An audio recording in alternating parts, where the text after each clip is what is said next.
Most people imagine medieval peasants surviving on rotten scraps, rat meat, and bowls of mysterious sludge. The reality was very different. In a good year, the average medieval peasant often ate whole-grain bread, vegetables from their own gardens, legumes, cheese, fish, nuts, and seasonal fruit. Their biggest problem wasn't poor nutrition, it was uncertainty. One failed harvest could destroy the food supply for an entire community. Without refrigerators, most foods couldn't be stored for very long. While some products could be salted, dried, or smoked to extend their shelf life, medieval families were heavily dependent on each year's harvest. One failed harvest, one unusually harsh winter, or one season of relentless rain could destroy the food supply for an entire community. And not everyone ate the same way. Medieval diets were heavily shaped by both social class and the season. While peasants got most of their calories from grains and other simple staples, nobles enjoyed extravagant feasts designed as much to display wealth as to satisfy hunger. The peasant diet.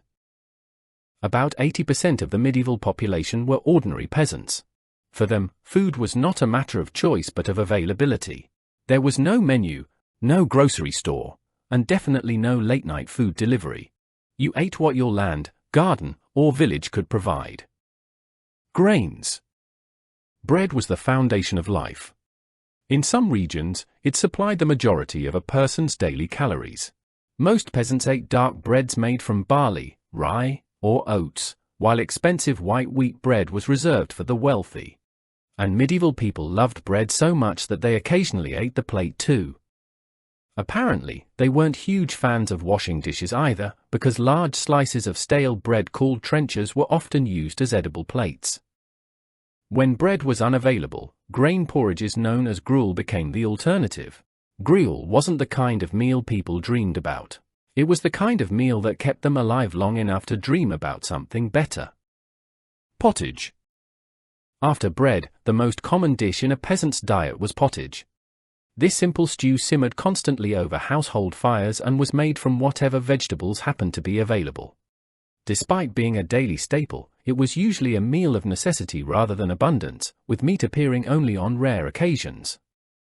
Proteins. Meat was not an everyday food for most peasants. A village slaughtering a pig could become a significant event because meat was typically reserved for special occasions, harvest celebrations, or feast days.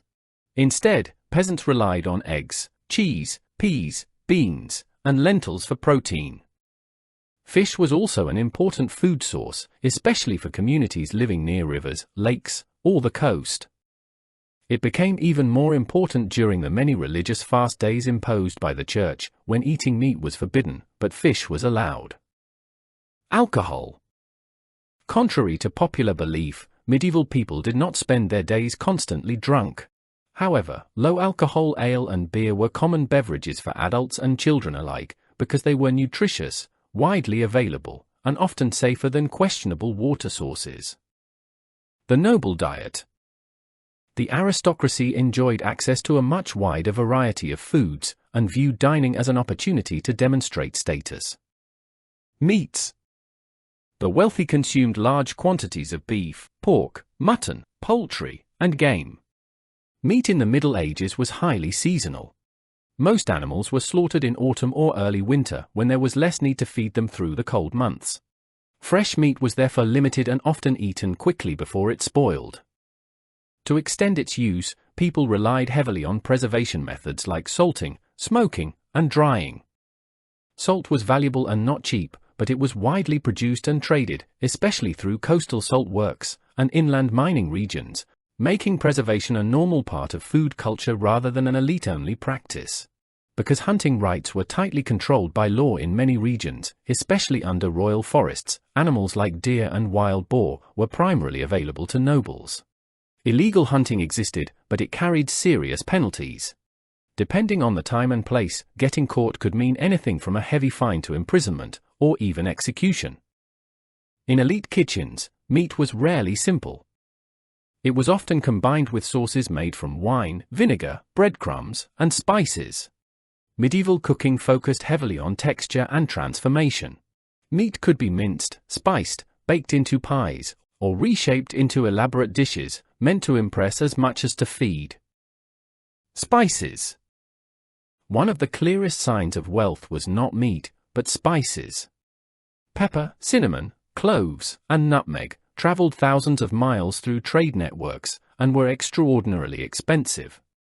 By the time they passed through caravans, ports, merchants, and taxes, they had become far more than simple flavorings. A noble sprinkling cinnamon over a dish was making the medieval equivalent of showing off a luxury sports car. For most rural households, spices were basically a rumor. Something you might hear about, smell from far away, or see on a noble table once in a lifetime. In noble kitchens, spices were often blended into bold combinations, creating flavors that were intense and impossible to ignore. Medieval estate accounts often listed spices alongside valuables like wine, cloth, and silverware, and even small amounts of pepper, saffron, or cloves were carefully recorded for specific occasions. So, spices in the Middle Ages were not just about making food taste better. They were about making sure everyone knew exactly who could afford them. Sweets. Honey remained the most common sweetener, but sugar belonged in a completely different category. Sugar entered Europe mainly through Mediterranean trade routes and was sold in hard blocks called sugar loaves, which had to be cut with special scissors before use. It was expensive enough that most households would only encounter it occasionally. Because of its cost, sugar was initially used more in medicine than in cooking. Apothecaries. The name given to medieval pharmacists who prepared and sold medical remedies, prescribed it for coughs, digestion, and energy-related treatments, long before it became a standard kitchen ingredient. Sweet dishes were often served between courses or alongside other foods, not as a separate dessert course like today. At grand feasts, they were less about satisfying a craving and more about making a statement. This was food meant to impress, not just to feed. Banquets. Medieval feasts were not just meals, they were full-scale theatrical events.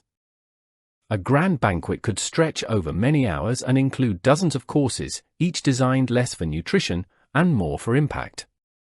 The goal wasn't just to eat, but to impress, overwhelm, and sometimes even confuse the guests.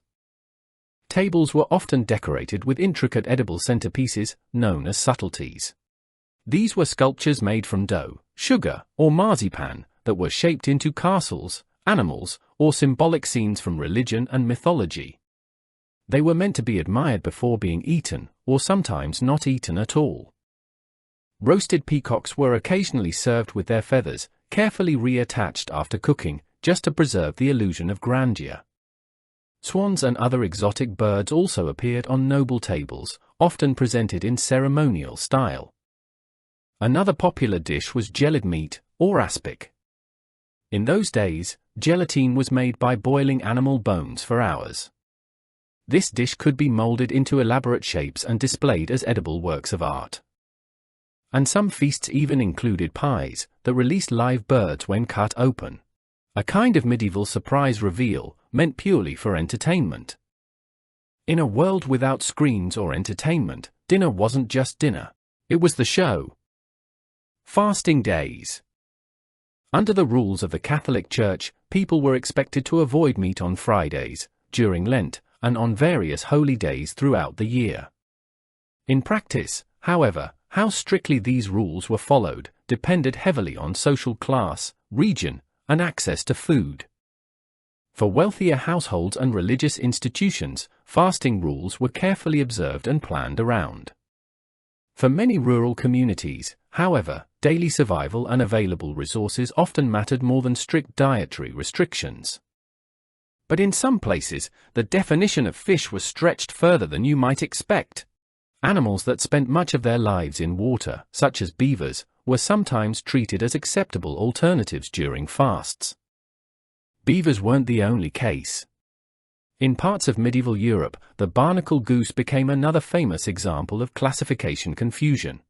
Since people rarely saw its full life cycle, some believed it grew from barnacles in the sea rather than hatching like ordinary birds. As a result, in certain traditions, it was treated as closer to fish than poultry. There were also more practical workarounds. In some coastal areas, monks and communities relied heavily on animals like porpoises, seals, or even whale meat during fasting periods, since anything coming from the sea was automatically considered acceptable food under local interpretation. Thus, medieval people didn't break church rules. They just got very good at deciding what the rules meant. The biggest misconception about medieval food is that everyone was constantly starving and eating terrible meals. In reality, many people enjoyed diets that were simple but reasonably nutritious when harvests were good. Peasants lived on grains, vegetables, and whatever they could preserve, while the wealthy turned meals into a show with spices, sugar, and elaborate dishes. So, in the Middle Ages, food told you almost everything about a person. And if the rules got in the way, people usually found a way to bend them.